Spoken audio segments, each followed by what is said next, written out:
Well, what's going on, guys? It's Brandon again, and today I'm bringing you a new War Thunder video.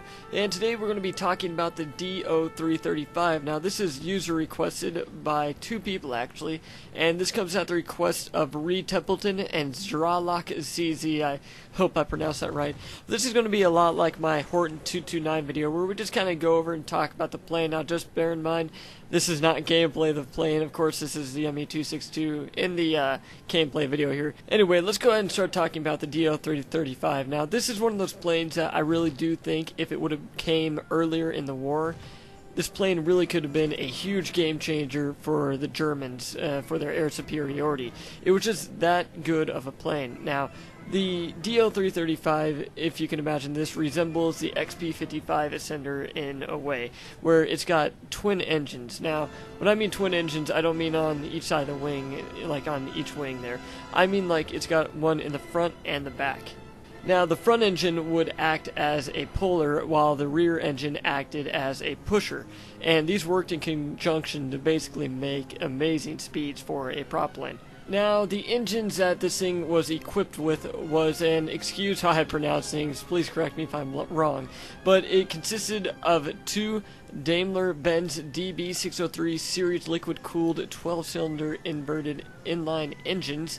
And to basically give you a comparison of a plane that can match up to this, the TA-152's top speed is 472 miles per hour or 760 kilometers an hour.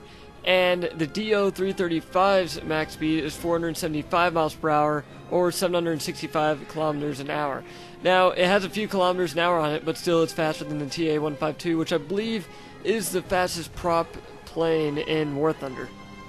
Okay, now like I said, the Do's max speed is 475 miles per hour or 765 kilometers an hour.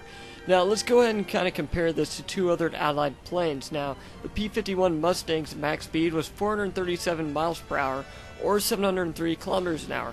Now, the British Tempest's max speed was 432 miles per hour or 695 kilometers an hour.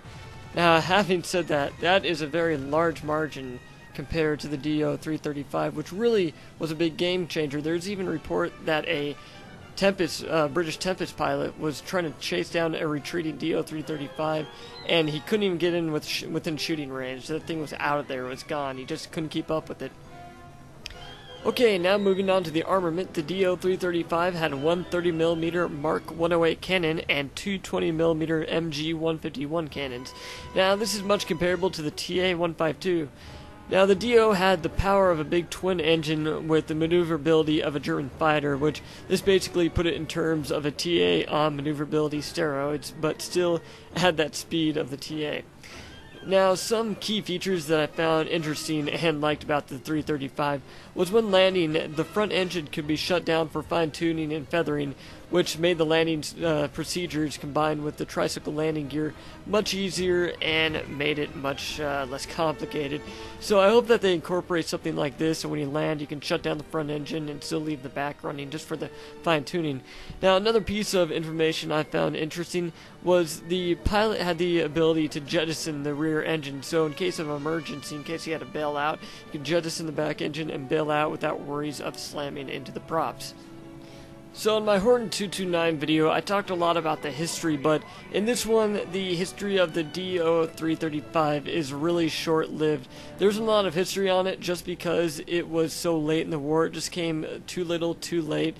There wasn't enough of them, basically, to even make a difference. There's only 16 known prototypes to have flown.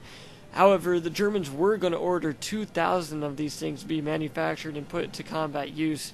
However, like I said, just too little, too late. There just wasn't really enough time. So basically, one of their factories got bombed out, and there's just really nothing that could be done for the Do-335. So, like I said, the history not too amazing. Put into basically blueprints. 16 were manufactured.